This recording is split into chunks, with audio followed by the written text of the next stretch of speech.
బాత్రూంలోకి వెళ్ళడానికి భయపడుతున్నావు? ఇందులో ఏమన్నా దెయ్యాలున్నాయా ఏంటి? బాబాయ్, అసలు ఈ తాంత్రిక పూజలు నిజమేనా?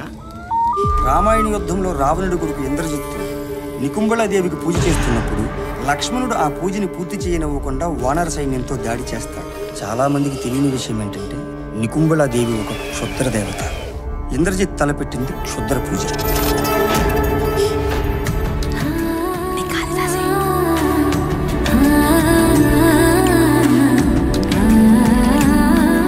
నువ్వు మొదట చేసిన క్షుద్ర పూజ ఏంటి? దాన్ని శవసాధన అంటారు. శవసాధన చేసేటప్పుడు గుండె దిటవు కావాలి. ఎందుకంటే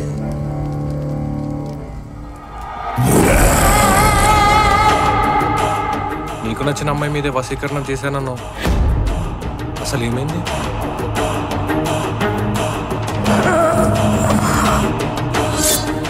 చక్కగా క్షుద్ర పూజలతో నీ వారిని చంపేస్తే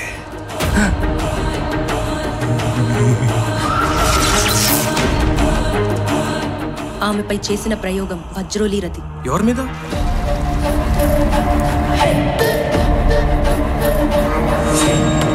వజ్రోలి ముద్రలో నిష్ణాతులైన తాంత్రికుడు తాంత్రికురాలు కలిసి చేసే సాధనే వజ్రోలి రతి.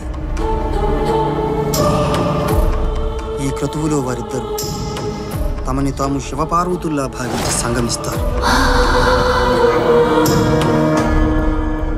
రేఖ ప్రమాదంలో ఉంది. ఈ పిల్ల క్షుద్ర దేవతలకు ప్రతినిధి అయితే ఈ రాత్రికి ఆమె ప్రాణాలు పంచభూతాల్లో కలిసిపోతారు.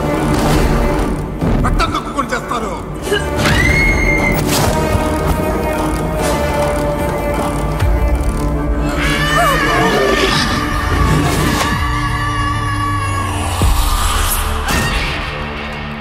అప్పట్లో ఒక తెలుగు ముఖ్యమంత్రి కూడా ఈ తాంత్రిక సాధన చేశారని బాగా పుకార్లు వచ్చాయి.